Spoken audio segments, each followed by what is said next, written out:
Another day, another basketball stories na naman ang pagkikwentuhan natin. At ngayon nga yung pag-uusapan natin ang balitang makukuha na nga daw ng Los Angeles Lakers si Chris Middleton. At ang balitang pagkuha pa ng Golden State Warriors kay Joel Embiid. Isa na nga sa mga plano pang gawin ngayon ng Los Angeles Lakers ay ang pagkuha ng mga bagong player na inaasahang magiging available sa buyout. Naniniwala nga ang Lakers na marami pa sila ditong mabubunot ng mga players na maaaring magkaroon ng malaking impact sa team. Kagaya na lang ni Nikola Vucevic ng Chicago Bulls, Chris Middleton ng Washington Wizards at maging si Kevin Love ng Utah Jazz. Bali lahat nga ng mga ito ay balak ng i-buyout ng kanilang mga kupunan as soon as possible. Pero ang mas minamadali nga nila dito na pwedeng makuha ay si Middleton. In fact, desidido na nga daw talaga ang Wizard na i-buyout ito sa mga susunod na araw. At kapag nangyari nga yan, ay magkakaroon na nga talaga ang Lakers ng pagkakataon na makuha.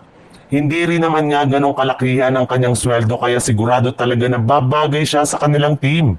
Mismong si Middleton na nga nagsabi na gusto niya na mapapunta sa isang championship contender kagaya na lang ng Los Angeles Lakers. Gayong gusto nga niya dito na makakuha ng kampyonato bago pa man siya magretiro sa NBA. Sa ibang balita naman, usap-usapan nga sa social media ang inilabas na balita ng isang NBA insider mula sa Philadelphia 76ers na si Kit Pompey na malapit na nga daw pong magretiro si Joel Embiid. Personal nga daw niyang nakita ang kalagayan ni Embiid at hindi nga siya makapaniwala na kinakaya pa rin nila ito na maglakad at maglaro sa NBA. Sa madaling salita, habang tumatagal nga ay mas lalong lumalala ang kalagayan ng superstar ng 76ers sa dami ng kanyang mga tinatamong injury.